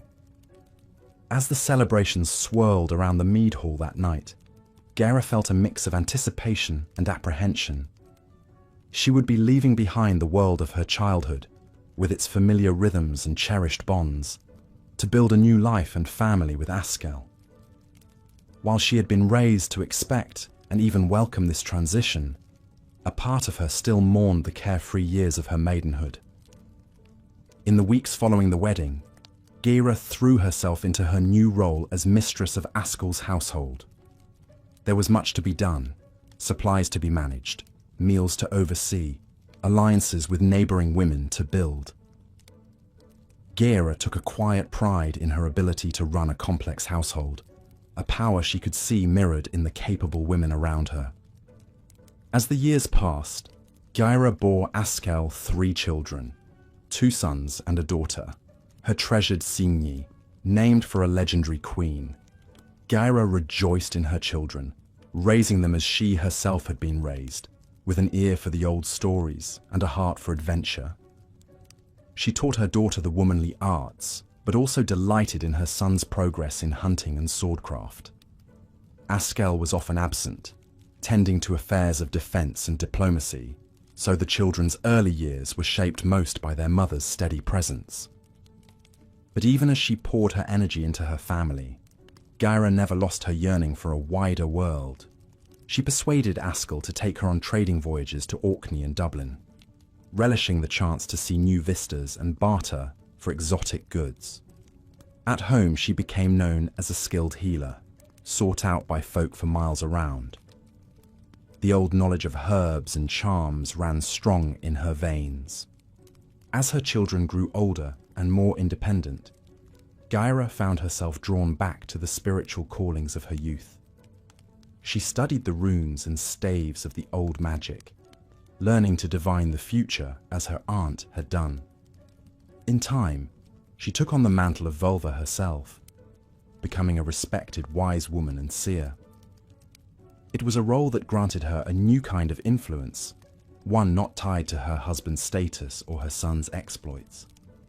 Gazing out at the wild sea from her cliffside perch, Gyra reflected on the many seasons of her life. She had been maiden, wife, mother, trader, healer, and seer. She had known love, loss, adventure, and power. While her world was changing, with new gods and kings reshaping the land, Gyra still looked to the old ways for wisdom and strength. As the sun sank below the waves, painting the sea and sky in shades of fire, Gyra pulled her cloak close against the chill. She thought of her daughter Sini, now grown with children of her own, carrying the stories of their mothers forward. She thought of the Viking women who had come before her, those who had crossed oceans and built worlds. Their blood flowed in her veins, their memories whispered in her heart. With a last, long look at the darkening horizon, Gyra turned for home, where the fire burned bright in the hearth and the tales of her people waited to be told anew. She walked proudly in the footsteps of the women who had shaped her world, knowing that their legends would endure long after her own days were through. The Viking Age was a time of profound change and cultural fusion as Norse peoples explored, raided, and settled across vast swathes of Europe and beyond. Women were an integral part of this age of transformation, not just as passive subjects, but as active agents shaping their own destinies and those of their families and communities. The stories of Viking women that come down to us today are often fragmented or filtered through the lens of later medieval chroniclers. But by piecing together these glimpses and interpreting the archaeological record with fresh eyes, we can begin to assemble a fuller picture of these remarkable women's lives. From the intrepid explorers who sailed to Iceland, Greenland, and even North America, to the powerful queens and chieftains' wives who shaped political fortunes, Viking women left an indelible mark on their world. They managed farms and trading operations, practiced medicine and magic, and even, on rare occasion, took up arms and went to battle. But more often, their power was exercised in the domestic sphere, through the subtle sway of influence, rather than the overt force of command. In a pre-literate society, women were the keepers of memory, the tellers of tales, and the weavers of family and cultural bonds. They shaped their world, not in spite of their traditional roles, but through them. The Viking Age was a time when the old gods still held sway, but the new faith of Christianity was making inroads. Women, as the guardians of household religion, played a key role in navigating this spiritual transition. Some, like Aud the Deep-Minded, embraced the White Christ. Others, like Gyra, continued to find meaning in the old rituals and magic. But whether they worshipped Thor or the Trinity, Viking women drew upon deep wells of courage, resilience, and wisdom to forge lives of purpose and passion. They endured the pangs of childbirth and the pain of loss. They celebrated weddings and festivals. They made lonely voyages and built new homes on far shores. Through it all, they wove the threads of their own stories into the grand tapestry of the Viking Age. Their names may be lost to time, but their legacy endures in the bones of the earth and the blood of their descendants. In the tales that have come down to us, in the poems and sagas and songs, we can still hear the echoes of their voices, strong and clear across the centuries. So let us remember the women of the Viking Age, not as footnotes or afterthoughts, but as the true heart and soul of a world in motion. From the icy fjords of Scandinavia to the green fields of England, from the rocky shores of Scotland to the mist-shrouded coasts of Newfoundland, these women left their mark on history. Their stories deserve to be told. As we drift off to sleep this night, let us dream of the Viking women who came before us. The mothers and maidens, the healers and seers, the weavers of magic and memory. Let us honor their courage and resilience, their love and their loss. And let us carry their stories forward so that future generations may know the truth of the Viking Age, not just the battles and the blood, but the beauty and the bravery of the women who shaped it. In the hush of the evening, as the fire burns low and the night draws close, we remember the Viking women who walked this earth 1,000 years ago. We remember Gera standing on her windswept cliff, gazing out to sea with eyes that held the wisdom of the ages. We remember Old, crossing oceans with courage and faith, planting the seeds of new worlds. We remember Hervor, the shield maiden who claimed her father's sword and her own destiny. These women, and countless others like them, are the warp and weft of the Viking story, the bright threads that bind it all together. They remind us that even in the darkest of times, even in a world shaped by the clash of swords and the roar of the sea, there is always room for love and laughter, for wisdom and magic. So as we surrender to sleep, let us carry their stories into our dreams. Let us walk the wild roads of the Viking Age, side by side with the women who made it their own. And let us wake in the morning with their strength in our hearts, ready to weave our own tales of courage and wonder. Good night and sweet dreams of the Viking women who came before, who live on in story and song, and in the echoes of our own untamed hearts. We've explored the many essential roles Viking women played in their families and communities, from managing farms and households to practicing crafts, trades, and healing arts. But some women took on even more unconventional roles in this warrior society. Let's delve into the legendary shield maidens and the complex realities behind these fabled fighter women. In the old Norse sagas, shield maidens like Brynhild and Hervor are celebrated as fierce warriors and tragic heroines. With their mail coats and sturdy shields, they ride into battle and hold their own against male fighters. Some disguise themselves as men to pursue glory on the battlefield. Others lead armies and become renowned for their prowess and valor. But were shield maidens purely fictional, or did they have some basis in reality? The historical and archaeological evidence is intriguing, if inconclusive.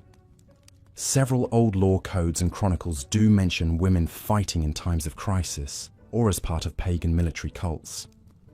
And a few weapons graves, most famously one in Birka, Sweden, appear to hold the remains and battle gear of female warriors. Still, these cases are very rare, and some have been called into question. While many Viking women likely trained in weapons use to defend their homes and communities if needed, they probably didn't fight in large-scale battles or raids as a norm. Hand-to-hand combat favoured upper body strength, making it difficult for most women to equal well-trained male opponents. So the shield maiden was likely more of an archetype than an everyday profession for Viking women. She embodied their society's admiration for bold, independent women, even as most real women focused their prowess on other pursuits. Through stories of these mythic heroines, the Vikings celebrated feminine strength, courage, and unconventionality. One of these reimagined shield maidens is Lagertha, a legendary queen of Denmark, whose tale is recounted by the 12th century chronicler Saxo Grammaticus. In his telling, Lagertha is a fierce warrior who wins the heart of the hero Ragnar Lothbrok with her courage in battle. She rules by his side and leads armies to avenge his death, becoming a celebrated queen in her own right. While Lagertha's story blends myth and history, it speaks to the Vikings' esteem for powerful women, both on and off the battlefield. And it's a testament to how women have always pushed against the boundaries of the roles society prescribed for them, imagining new possibilities for themselves. This brings us to another vital role Viking women played, as cultural bearers who preserved and passed down their people's lore, arts, and ways of knowing. In a society without widespread literacy, women were often the keepers of family histories, mythologies, poems, and songs. They curated this cultural heritage and kept it alive for future generations. Some of the most celebrated works of Old Norse literature, like the anonymous poems of the poetic Edda, may have been composed or transmitted by women. These haunting verses, which blend pagan beliefs with timeless human struggles, often center around vivid female characters and their experiences of love, loss, power, and revenge. Through their traditional arts and handicrafts, Viking women also helped define the visual signature of their culture. Their intricate textile designs spread far beyond Scandinavia through trade, becoming coveted and copied across Europe, and the iconic metal brooches and pendants worn by Viking women have become enduring symbols of their society. As traders, settlers, and explorers, Viking women were also instrumental in spreading their culture through the Viking diaspora. They helped establish new colonies and communities from the British Isles to the North Atlantic. And through their networks and mobility, they both imported and exported fashions, tastes, stories, and ideas. One of these intrepid female explorers was Gudrid Thorbjarnardóttir, whose incredible life story spans continents. Born in Iceland around 980 AD, Gudrid sailed with her father to Greenland as a young woman. There she married a merchant adventurer and accompanied him on a voyage to Vinland, the short-lived Viking settlement in North America. Gudrid gave birth to a son in Vinland, the first European child born in the New World. She would later make a pilgrimage to Rome and end her days as a nun back in Iceland. Through her travels and her faith, Gudrid embodied the dynamic cultural exchanges of the Viking Age and the vital roles women played in them. Gudrid's story, like those of so many Viking women, was preserved in the old Icelandic sagas, the great prose epics written down centuries later. These sagas offer us the most intimate glimpses of Viking women's interior lives, their desires, fears, foibles, and triumphs. Through these stories, real and legendary women leap off the page as complex individuals. There's Brynhild, the shield maiden turned royal wife, whose thwarted passion ends in tragedy. Gudrun, who loses her husband and brothers to a blood feud, but survives to become a powerful matriarch. The two Freydis Eiriksdotters, one a fearsome explorer who fought in Vinland, the other a cunning political player in the Icelandic sagas. While the sagas often cast these women in stock character types, they still offer tantalizing glimpses into the social scripts and expectations Viking women had to navigate. The women alternately conform to and subvert these expectations, finding ways to shape their own destinies. Indeed, as we've seen, Viking women led lives of profound complexity, shaped by their society's constraints, but also resourceful in transcending them. Through their daily labors and cultural stewardship, they were just as essential to their people's dynamism and endurance as the male explorers and warriors who claimed the spotlight. So while our popular imagination remains dominated by images of male Viking raiders and kings, we do these fascinating women a disservice by leaving them in the shadows. By piecing together their stories from graves, textiles, sagas, and more, we can begin to restore them to their rightful place in history. We can marvel at the nameless Oseberg queen, interred in a resplendent ship burial with her finest tapestries and household treasures. Admire the enterprising Aud the deep-minded, who boldly carved out a new life for herself in Iceland. Pay tribute to Signy, Lagertha, and Gudrun, whose fierce independence still resonates today. In the end, perhaps the greatest legacy of Viking women is simply the traces of their DNA, both literal and figurative, that have threaded through generations. The families and farms they built, the journeys they undertook, the tales they told, and traditions they tended. We are all inheritors of their fortitude and ingenuity, their pragmatism and their poetry.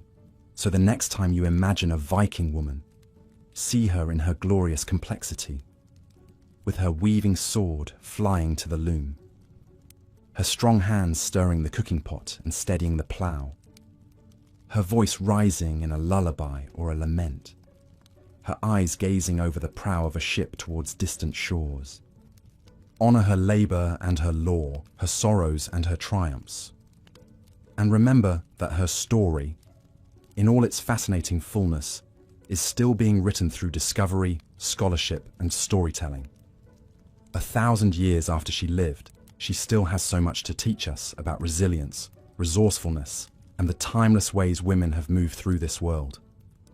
The tales of Viking women that survive in the sagas, poetry, and historical records depict a complex society where women, while often living in a male-dominated world, nevertheless carved out spheres of influence and achieved remarkable things.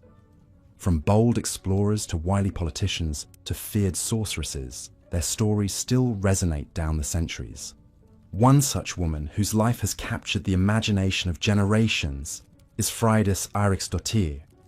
The daughter of Eirik the Red and half-sister of Leif Erikson, Freydis was born into a family of explorers and adventurers in the 10th century Greenland.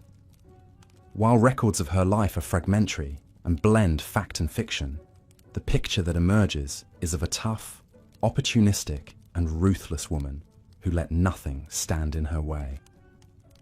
Our most detailed account of Freydis's exploits comes from the saga of the Greenlanders, which chronicles the early Norse expeditions to Vineland, present-day Newfoundland. According to the saga, Freydis got wind of an expedition being organized by 2 Icelandic men and convinced them to let her join, contributing a ship and crew in exchange for an equal share of any profits. But tensions quickly arose during the long voyage west. The saga recounts how Freydis, who was pregnant at the time, was walking from her ship to the Icelanders when she came upon the corpse of a fallen comrade. Undaunted, she picked up the dead man's sword and, improvising some makeshift armor from a slab of cheese, continued on to the Icelanders' camp. There, she proceeded to incite her crew to attack in order to claim the spoils for themselves. In the saga's telling, she even personally executed 5 women from the Icelanders' party, since none of her male followers would do a deed considered shameful. While the historicity of this gory tale is questionable, with Freydis likely the victim of misogynistic stereotyping, there are corroborating accounts that place her in Vinland and suggest the kernel of truth behind her ruthless reputation. A woman traveling on a dangerous exploratory mission was unusual enough, let alone one who ended up in command after her husband suddenly fell ill. That Freydis was able to recruit men to follow her, however reluctantly, speaks to her forceful personality and ability to exploit gender roles when it suited her. In the end, the saga records that Freydis made it back to Greenland with a ship full of valuable timber and trade goods, her mission a success despite the bloodshed. No lasting colony was established, but she had achieved her aim of turning a profit. As a postscript, the saga notes that Freydis' ambitions later turned to consolidating power and land back in Greenland, where she clashed with her brother Leif and other settlers. No shrinking violet, she seems to have thrived on conflict her whole life. Archaeological evidence from the Viking settlement at Lance aux Meadows, Newfoundland, sheds further light on what life may have been like for Freydis and other Norse women in the precarious Vineland colonies. Excavations have uncovered a small building identified as a wool processing workshop, complete with spindle whorls and loom weights. This suggests that while the men focused on resource extraction, it was women like Freydis who worked to process those raw materials into valuable export products, all while seeing to the domestic needs of the outpost. Life at the edge of the known world would have required women to be just as hardy and multi-talented as the men. But even this distant frontier was not beyond the reach of the Viking exchange networks that spanned the North Atlantic. Luxury items found at the site, like a painted glass bead and a decorated brass pin, may well have been the fruits of trading missions like the one Freydis undertook. The story of Freydis Eiríksdóttir, like so many tales of Viking women, is a patchwork of history and legend. But even allowing for embellishment, the sagas preserve the memory of women who were more than just homemakers and childbearers. When circumstances demanded it, or when opportunity beckoned, they could be explorers, entrepreneurs, and even killers, breaking the mold of medieval womanhood. As the Viking Age drew to a close and Christianity gained a firmer foothold in the north, the social position of women gradually shifted. But the legacy of figures like Freydis endured as a reminder of an earlier age of female agency and adventure. In her own way, she and her contemporaries had played a vital role in the Viking expansion, helping to forge a network of trade and settlement that left an indelible mark on the northern world. While we can only catch glimpses of their lives through the filter of time, the extraordinary stories of women like Freydis speak to the broader contributions of Viking women to their society. Far from being passive spectators, they were active participants in everything from farming to politics to exploration. Through their toil and talents, their sacrifices and schemes, they helped to build the Viking world, even as they sometimes struggled against its constraints. Of course, the opportunities afforded to Freydis as a woman of elite birth were not available to all. For every shield maiden or sorceress of saga and song, there were countless ordinary women whose names are lost to history. Women who spent their days minding children, spinning wool, stirring pots, and tending to the myriad mundane tasks that kept their families and communities alive. But it would be a mistake to view these everyday labours as insignificant.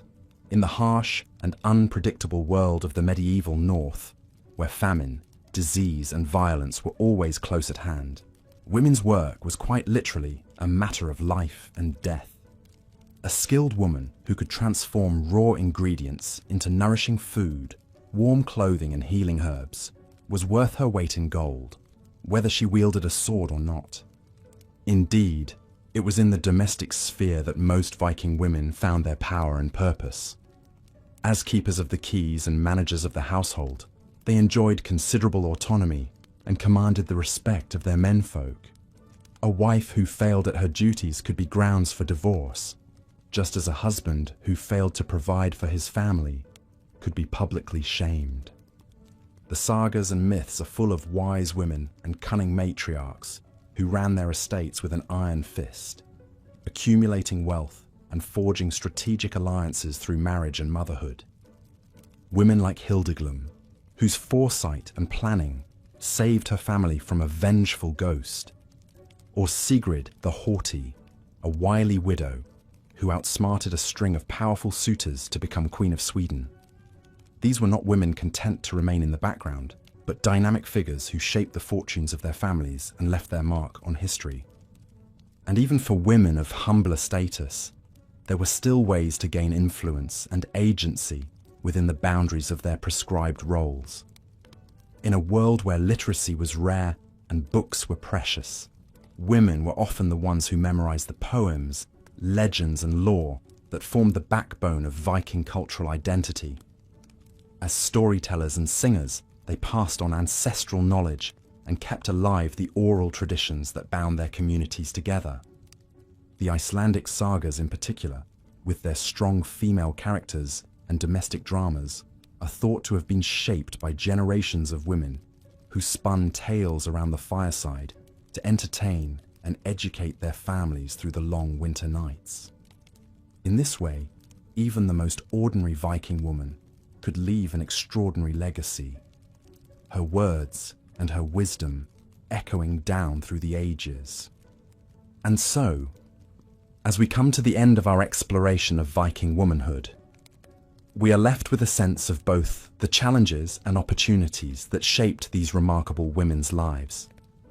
Theirs was a world of blood and battle, of love and loss, of hardship and hope, a world where even the humblest woman could dream of Valhalla, and where the bravest could forge her own path to glory. Though the Viking Age has long since passed into myth and memory, the story of its women endures as a testament to the enduring power of the human spirit. In their struggles and their triumphs, their laughter and their tears, we can see reflections of our own lives and the lives of women throughout history. And so, as we drift off to sleep, let us dream of those distant days when dragon ships sailed the northern seas and shield maidens strode the battlefield. Let us remember the wives and warriors, the explorers and craftswomen, the mothers and sorceresses who helped to shape a world both strange and familiar. And let us honor the legacy of the Viking women whose courage and resilience continue to inspire us to this day. As we've seen, Viking women were not merely passive observers of history, but active participants who shaped their world in ways both profound and intimate. From the grand halls of queens to the birthing beds of farm wives, these women navigated a complex web of social expectations, religious beliefs, and practical demands with resilience, ingenuity, and quiet power. Perhaps no woman embodies this indomitable Viking spirit more than Aud the Deep-Minded, a 9th century Norwegian princess who lived a life of adventure and influence that spanned continents. Born into nobility, Aud was married off to a Viking king in Dublin, where she bore a son and daughter before being widowed. Undaunted, Aud took charge of her husband's trading ships and set sail for Orkney, where she married off her daughter to a powerful jarl. But Aud's adventures were far from over. As political tides shifted, she gathered her family and followers and struck out for Iceland, the wild new frontier of Viking settlement. With her characteristic foresight, Aud had brought a shipload of wood to build a new homestead. She claimed a vast swath of prime farmland and established herself as the matriarch of a prosperous clan.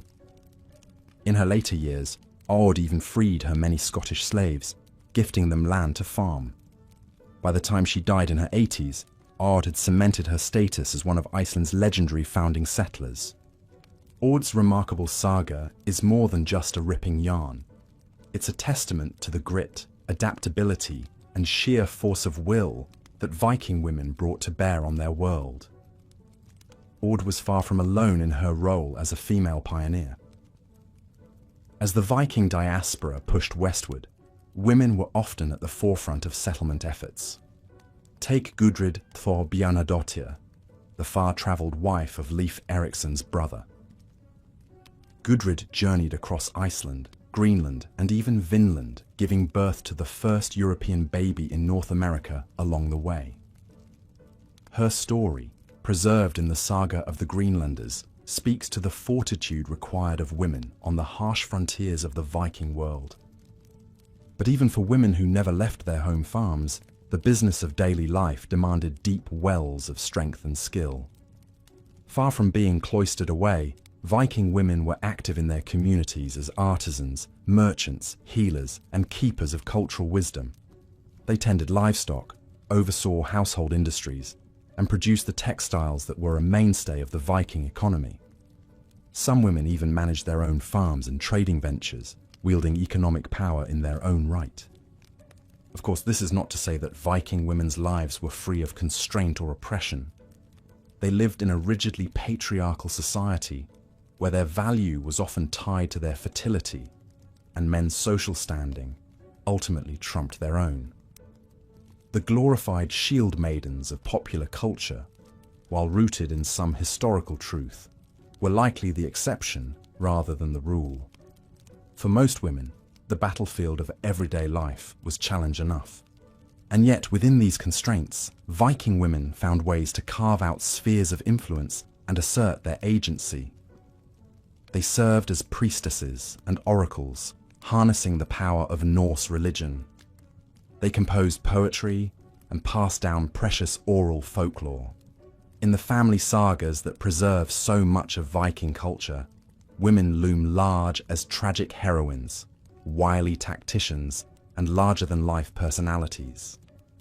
These depictions suggest a begrudging respect for feminine power, even as they uphold male dominance. In the end, perhaps what is most striking about Viking women is their sheer humanity in the face of a world that was often indifferent to their struggles. They loved, mourned, raged, and dreamed just as vibrantly as their male counterparts, even if their names have not echoed through history in the same way. By piecing together their stories from graves and textiles, sagas and song, we can begin to flesh out a more complete vision of the Viking world, one that recognizes the vital contributions of the other half of the sky. As we close this journey through the annals of Viking womanhood, take a moment to marvel at the tenacity of these remarkable women. Their blood runs in the veins of millions today, from the fjords of Scandinavia to the farthest reaches of the Viking diaspora. In their struggles and triumphs, their losses and loves, we can find a shared sense of humanity that bridges the centuries. So as you drift off to sleep, let your dreams wander to the timeless rhythm of a Viking woman's life. The soft clack of a loom, the guttering of a hearth fire, the distant crash of waves against a dragon-proud prow. Hers is a legacy that deserves to be remembered and celebrated. And with that, we come to the end of our time together. I hope this whirlwind tour through the lives of Viking women has been an informative and relaxing experience. If you enjoyed drifting off with a bit of boring history, I encourage you to like this video and subscribe to the channel. There are plenty more soothing tales of yesteryear to come. But for now, I bid you a fond good night. May your dreams be as bold and your luck as bountiful as a Viking woman's urlog. Sleep well.